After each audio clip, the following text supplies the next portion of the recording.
మన బతుకమ్మకు అమెరికాలో అధికారిక గుర్తింపు.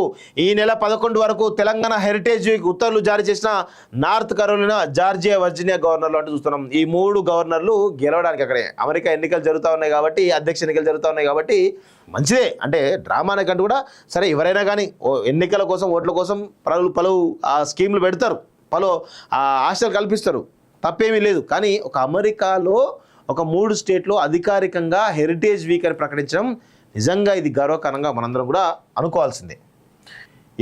చూడండి, మైక్రో ఆర్ఎన్ఏ ఆవిష్కర్తలకు వైద్య నోబెల్ అమెరికన్ శాస్త్రవేత్తలు విక్టర్ ఆంబ్రోస్, గ్యారీ రూకాన్కు అవార్డు అంటూ చూస్తున్నాం. రుణమాఫీ పూర్తయ్యాకే రైతు భరోసా, మరో 20 లక్షల మందికి రుణమాఫీ చేయాలంటూ చూస్తున్నాం. అమిత్ షాతో రేవంత్ ఏకాంత పెట్టి కేంద్ర మంత్రి ఇంటికి వెళ్లి కలిసిన ముఖ్యమంత్రి, ఇరువురి మధ్య అరగంటకు పైగా చర్చలు, వివరాలు వెల్లడించినాయి కేంద్ర హోంశాఖ, సీఎం కార్యాలయం అంటూ ఒక చూస్తా ఉన్నాం. సో సరే, ఇదంతా ఓకే. ఇంకొక విషయం కూడా చెప్తా. మరి గతంలో కవిత రిలీజ్ కాకముందు కేటీఆర్ అదేవిధంగా హరీష్ రావు వెళ్ళి ఎవరెవరిని కలిశారనే విషయాలను బయట పెడతారా? వాళ్ళ వ్యక్తిగతమైనటువంటి పల్లవి వెళ్ళొచ్చు కాక మీరు వెళ్ళలేదా? మరి వాటిని కూడా బయట పెట్టాలి కదా. అసలు అది న్యూస్ కరెక్టా తప్ప కూడా తెలియదు.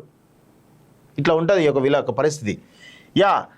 జనం కళ్ళు మూసి బాబు చూపిన బాటలు రేవంత్ రెడ్డి అని చూస్తున్నాం. అప్పుడు నందనవనం, ఇప్పుడు రివర్ ఫ్రంట్, మూసీపై నాటి బాబు ప్లాన్ మళ్ళీ తెరపైకి. సింగపూర్ కంపెనీకే మాస్టర్ ప్లాన్ బాధ్యత, మెయిన్ హార్ట్కు అప్పగిస్తూతాలు, అమరావతి నాగం చేసిన కంపెనీ ఇది అంటూ ఒకరి చూస్తున్నాం. సో దీనిపైన ఇంకా మనం సీరియస్గా, నాకు తెలిసి ఇంతవరకు మూసీ రివర్ పైన ఎలాంటి ప్రయత్నం జరగలేదు నాకున్నటువంటి సమాచారం. సో ఒకసారి అది వస్తే మనం ఏదంటే అది మాట్లాడడానికి అవకాశం ఉంటుంది. ఖచ్చితంగా అలాంటి తప్పులు చేస్తే ఖచ్చితంగా రేవంత్ రెడ్డి కూడా ఆయన కూడా నిలదీయాల్సిన అవసరం ఉంటుంది. ఇక గుండె చెరువే హెచ్ఎండిఏ పరిధిలోని మొత్తం చెరువుల సర్వే, 40 సంవత్సరాల డేటా ఆధారంగా నిర్వహణ, ఆ మేరకు ఎఫ్టీఎల్ భవిష్యత్తులో నిర్ధారణ, ఉప ముఖ్యమంత్రి బట్టి విక్రమ ప్రకటన, పాత మ్యాప్ల ఆధారంగా హద్దులు అంటూ చూస్తా ఉన్నాం. సో ఇక అర్థమైంది కదా.